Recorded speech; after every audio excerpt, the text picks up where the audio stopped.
শুভ জন্মাষ্টমী উদযাপনের খবর। উপবাস, কৃষ্ণ নাম সংকীর্তন, গীতাপাঠ, পূজা অর্চনা ও শোভাযাত্রা সহ সারাদিন উৎসবমুখর পরিবেশে বর্ণাঢ্য আনুষ্ঠানিকতার মধ্য দিয়ে উপাস্য দেবতা ভগবান শ্রীকৃষ্ণের জন্মাষ্টমী উদযাপন করেছেন সনাতন ধর্মাবলম্বীরা। এই দিনে পৃথিবীতে শ্রীকৃষ্ণের আবির্ভাব হয়েছিল। দিনটি স্মরণে সনাতন ধর্মের ভক্তকুলের প্রার্থনা, পৃথিবী থেকে সকল অন্যায় অনাচার বিনাশ হবে আর প্রতিষ্ঠা হবে শান্তি ও ন্যায়ের সমাজ। লাখ লাখ বছর আগে অন্ধকারাচ্ছন্ন পৃথিবীর মানুষকে মুক্ত করতে এবং সত্যের পথ দেখাতে দাপর যুগে অবতার হয়েছিলেন ভগবান শ্রীকৃষ্ণ। শনিবার ছিল তার শুভ জন্মতিথি। পবিত্র এই দিনে তাই গীতাযজ্ঞের মাধ্যমে শ্রীকৃষ্ণের আদর্শ আর কর্মকে স্মরণ করেন সনাতন ধর্মাবলম্বীরা।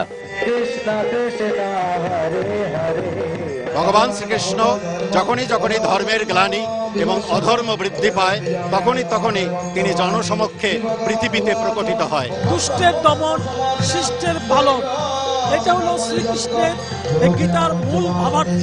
সৃষ্টির প্রতি তার দয়া হয়, সেই প্রার্থনাই আমি প্রার্থনা করবো এটাই যেন কলিযুগে সকল বাধাকে অতিক্রম করে আমরা সামনের দিকে এগিয়ে যেতে পারি। সবাই যেন ভালো থাকে, সবাইকে যেন ভালো রাখে, দেশ যেন ভালো থাকে, দেশে যেন কোনো অরাজকতা না হয়। শনিবার সকালে রাজধানী ঢাকেশ্বরী জাতীয় মন্দিরে শুরু হয় গীতাযজ্ঞ। পরিচালনা করেন স্বামী তপনানন্দ গিরি মহারাজ। সকাল থেকে দুপুর পর্যন্ত গীতাযজ্ঞে মহারাজগণ একে একে পাঠ করেন গীতার বাণী। ভগবান পার্থসারথীর চরণে প্রার্থনা জানাচ্ছি, তিনি যেন আবার এই যুগে আমাদের মধ্যে এসে আবির্ভূত হন এবং জগতের সকল অন্ধকার দূর করে। যারা অশুভ শক্তি, তারা পরমাত্মীয় হলেও তাদের বিরুদ্ধে অস্ত্র তুলে ধরতে হবে। তাদেরকে বিনাশ সাধনের মাধ্যমে যারা ভালো মানুষ, যারা শান্তিপ্রিয়, যারা সাধু ব্যক্তি, তাদের জন্য এই পৃথিবীকে শান্তিপূর্ণ করে যেতে হবে। রাজধানীর বিভিন্ন এলাকা থেকে নানান সাজে, নানান আয়োজনে দুপুরের পর থেকে পলাশীর মোড়ে জড়ো হতে থাকেন সনাতন ধর্মের নানান বয়সের ভক্তকুল।